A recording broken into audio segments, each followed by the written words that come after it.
Hello and welcome to another Facts of Dementia Spotlight dataset. In this one we're covering dementia data.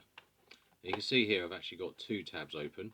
This one has been discontinued from October 2022, and then they started using this one, primary care dementia data. Where it makes sense to do so, we will load different data into the same tables if it makes perfect sense for that to happen. Otherwise we'll discontinue the old ones and start new ones. And you can see from the all available tables, as explained in one of the tutorial videos, which tables have been discontinued, which ones are live.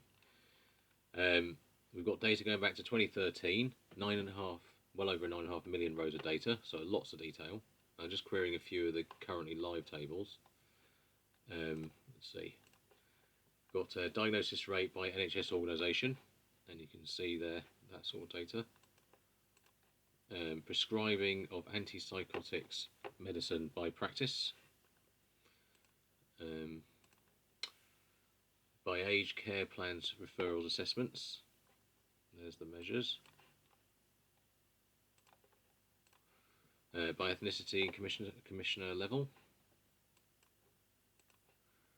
Commissioner level 5-year age bands, 65 plus.